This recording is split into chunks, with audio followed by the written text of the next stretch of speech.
Hello Summoners and welcome to the MobafireTV League of Legends News Update. I am your host, Harry Normstorm Smith. And tagging along with him is myself, Dylan Zelnock Morgan, and we're here to catch you all up to speed on what's happened in the League of Legends community this past week. We can't guarantee that everything you hear in this video will be new for you, but the purpose of this series is to catch you all up to speed each week on what's new so that you don't fall behind. To get updates as they happen, there are plenty of sites that you can check out that include but are not limited to the official League of Legends website and forums, the LCS websites and League of Legends subreddit, Leaguepedia, and various team websites and Twitter accounts. Links to all articles from each story will be put in the description for your own convenience if you want to read more about a story yourself. Starting off as always with the pro team results, we've got 4 more teams qualified for the World Playoffs. Starting off with the International Wildcard Tournament, Lion Gaming wasn't able to make it to the playoffs due to their unsatisfactory performance in the group stage. Dark Passage also went 1-3, but they beat Lion Gaming when they played, so they got to go to the playoffs. But it didn't matter as they lost in the first round anyway, as Gaming Gear EU won the whole thing. So we will be seeing Mazarin and the rest of the Lithuanian crew in LA at the World Playoffs. However, a quick note before moving on, if there is just one game you should watch Game 2 of Gaming Gear vs Team Immunity.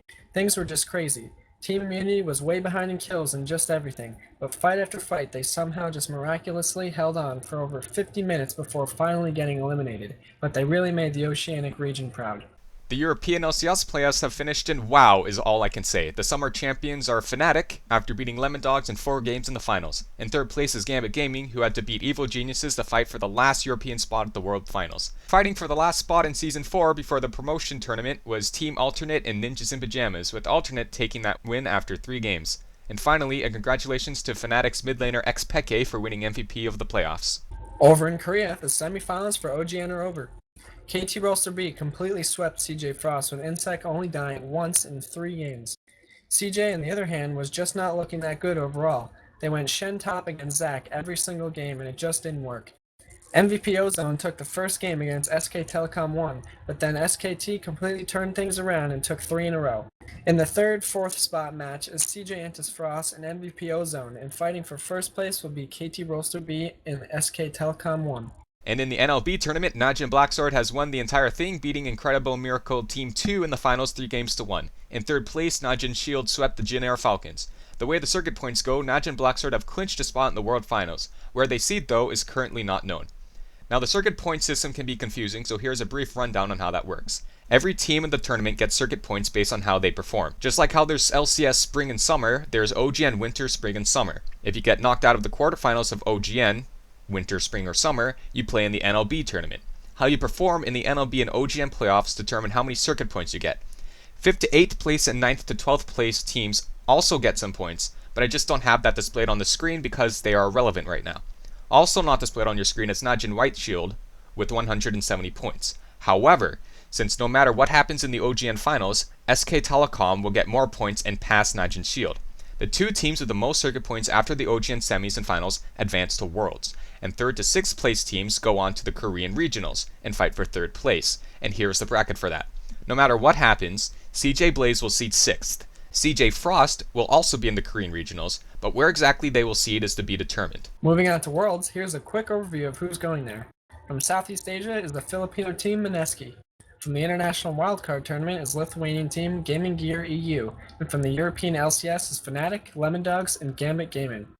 From Korea, Najin Blacksword will be making it in, but where they seed exactly is still to be determined. Over in China, Week 6 ended in the LPL. With just 1 week left, OMG have clinched first place, whereas Energy Pacemaker have clinched last place.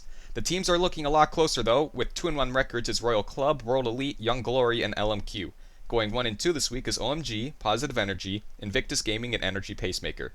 I think the surprising factor this week is that Energy Pacemaker's win is against Young Glory, who is currently 2nd place. Things are definitely going to be good with the first 2 place teams, excluding OMG and Invictus Gaming, who are already qualified, get to go to the China Regionals. So Royal Club, World Elite, and Positive Energy are all so close together up there in the standings, and only 2 of the 3 can go to Regionals.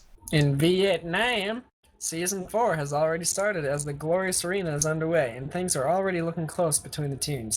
Team Full Louis won 2 games, while X Game lost 2 games. Going into this week with 1 win and 1 loss is Hanoi Dragons, Beautiful Life Gaming, HOL Thunder Galaxy, Saigon Jokers, Boba Minions, and Saigon Fantastic Five. Back in North America, Complexity have won the ESL Pro Series Season 7 playoffs, beating Denial Esports in 3 games, with Curse Academy being to be determined in 3rd place. In the MobaFire Challenger Series, every team played only one game this week. Winning their games this week is Complexity, To Be Determined, Curse Academy, New World Eclipse, Gold Gaming Los Angeles, Infinite Odds, and Team Summon.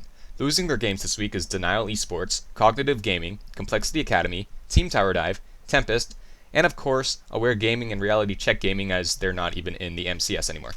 Moving on to the more generic news of the League of Legends community, Dragonborns have officially disbanded this week, meaning that our bearded friend Shushay is now on Pulse Esports. And after only 1 hour of the World Finals tickets going on sale, they completely sold out. That's an average of 4.1 tickets sold per second. If you want more proof that esports is rapidly growing, there it is. And perhaps some of the biggest news this week is the drama that circulated around TSM. Before any of you comment anything on the situation, I would like you to please just watch the 2 videos put in the video description. So what happened was that on Dyrus' stream, Reggie, Turtle, and Dan were all talking and laughing and whatnot, but they were being kind of loud. So Dyrus just started telling them to shut up. At this point, Reggie just snaps and starts yelling at Dyrus. Dyrus apologizes, but then Reggie just kept going. The community heavily took Dyrus' side. Later on, Reggie released a vlog at 5 AM after many attempts to make a vlog because of audio problems, but a humble and clearly sad Reggie apologizes to the community and says he will change, and that he spent hours reading the Reddit criticism and will be looking to hire a coach for TSM for Season 4. So in the end, this event seems to be what TSM, or Reggie rather, needed to finally really change things around and move TSM in the direction that they've needed to go. But the real questions are things really going to change, and is this just too little too late from solo mid? Only time will tell with this one. And Stanley, the former top laner for Taipei Assassins, who was with them when they won the Season 2 championships, is joining Hong Kong Esports Limited as a coach to help in the development of esports in Hong Kong. He's going to be staying at home in Taiwan for the most part as he wants to continue his studies. And now it's time for our news on the PvE and live servers. New summer-themed skins are on sale with 4 new pool party skins being added to the PvE.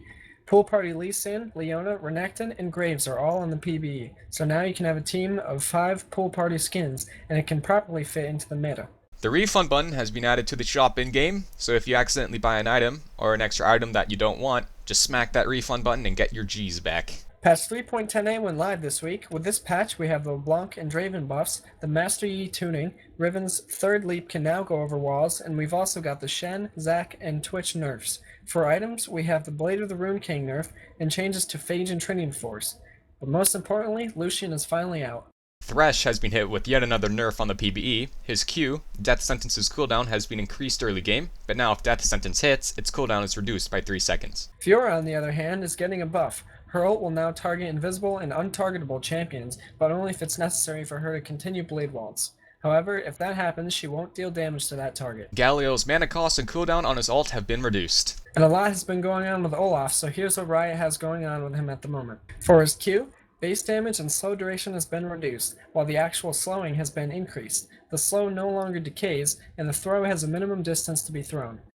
It will stick in walls and structures, but only if it wouldn't have passed the terrain. Axes will now make jungle monsters ignore a unit collision so that Olaf can pick up his axes without running into too much trouble. For his W, the spell vamp is removed, the lifesteal has been reduced, no longer scales off of HP but gives a lot of base damage and provides a percentage of extra healing for every X percentage of health Olaf's missing, all with a reduced mana cost. For his E, the cooldown has been increased with basic attacks reducing its cooldown.